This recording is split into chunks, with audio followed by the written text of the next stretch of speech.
Is it a trap? You fell inside right between the lines. My name is Eli. I play guitar. My name is Alex. I play drums and I sing background vocals. Pablo, I sing, play guitar. I'm Hector. I play keyboards. Jean-Pierre, play bass, keys, and backing vocals. Yeah.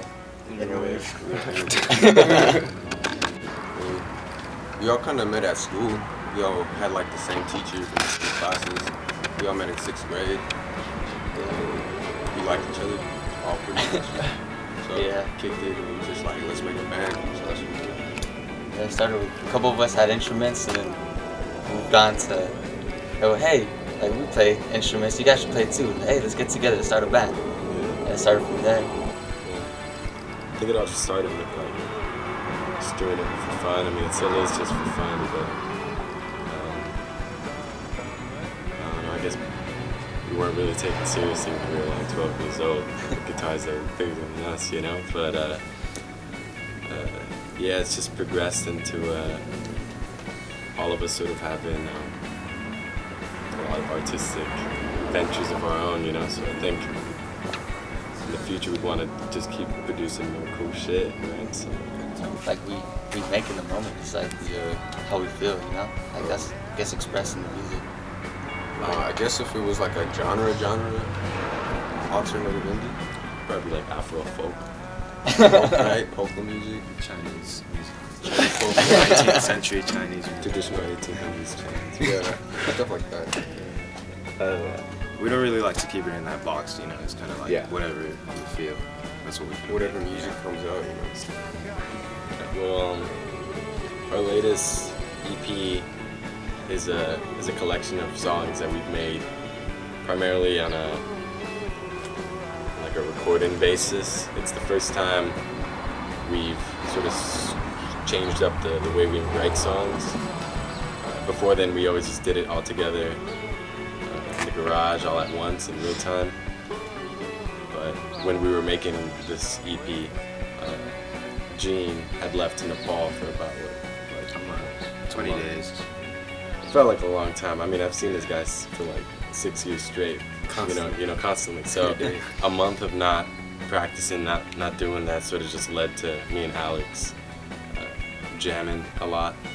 And instead of to compensate for not having someone there, we just layer stuff while we're recording, and that led to more, at least in my opinion, more interesting songwriting, because you could just do so much more. You could organize the songs a lot better. So that's how Part 3 came about. It's just a collection of stuff we made together, stuff that Alex and I made together, stuff that Gene and I made together, stuff that I just made on my own, like layering in the recording process. And yeah. Kind of inspired us to what we're doing now, which is kind of the same way, right? Mm-hmm. Kind of like come up with things on our own and present them to each other, and there's always room for someone else to add something here and there. It's become much more organized, you know. It's like we just get in there, we set up all the recording stuff, and just go at it. It's more organized, but at the same time I feel like it's a little more fluid and just kind of organic too, because it's not like we go in there and I'm saying like, all right, I have to play guitar, I have to do this, and he has to play bass or something. Like sometimes I'm playing drums on tracks, and then We all switch up instruments. And stuff. and he'll be playing bass even though he plays guitar, you know, or he'll be making parts for the keys that he won't play live, that he'll play live, you know. So it's really whatever works with whatever's best for the song. That's what we end up doing. So I feel like, to go back to the last question, how we would want like our fans to feel about us, I guess innovative is a good one. I also feel like friendly is a good one too, because we're always out there like pretty much just trying to be friendly with everyone. Whenever they come up to us, like we always just like start chatting with them or whatever and giving a full conversation. Like even when we're in the middle of doing something like packing up or whatever, we still take the time out to talk to people, and I feel like that's really important. And I feel like we try to give back a little bit, like even if it is just carrying on a little conversation with people. Yeah, kind of to add what Hector was saying, I think, I think we're more interested in just making good shit than like being thought of a certain way, you know. I think Being successful, rich and stuff. yeah. I think LA has a reputation of kind of being vocal pretentious people sometimes, you know. Yeah. Being like, oh, look at me, I'm in a band, check me out and shit. But honestly, we don't. I think all we really care about is making the coolest. You know. Yeah, you're more worried about the product and the Yeah, actual I guess image. even just building a community too, like an artistic one. I mean, competition's good, but I've never been much of a competitive person. I think I like working with people instead of against them. You know. What else? I feel like we have a friend who owns this warehouse out in Gardena, and the last show we played there I think was pretty fucking sick. Yeah, it was pretty awesome. The last 2 shows. Actually, any show we played there is Yeah. Because it's like a warehouse, you know, it's our friend's warehouse, and it's just, you know, it's in the middle of like other Industrial. industrial areas. yeah, so there's no worries about No police enforcement. No Yeah. limits. Yeah, no so you limits. just go in there and you take whatever you want and you do whatever you want and Enjoy for as yourself. long as you want and And that's how those shows went. And like among all those good shows, we've also had like bad shows where we would Let's talk play. about We would play like shitty places, or like people would underestimate us because we're all under 21 and they think like we're not good enough or like we don't have the potential to do anything good. So they treat us like little kids in a way. So there's like a few of those thrown in, but I mean those don't really matter to be honest. So. I think but we're kind of used to it, man. I feel like since we Been under 21 for so long. Our whole lives we've been under 21. yeah, we've been playing shows since we were 13, I think, 12, 13. So, I mean, but we've always had the same attitude. We've always wanted it to be the way it is now. So it's just, I mean, it feels good that it's realizing itself at this point, but we just have the same attitude all the time throughout.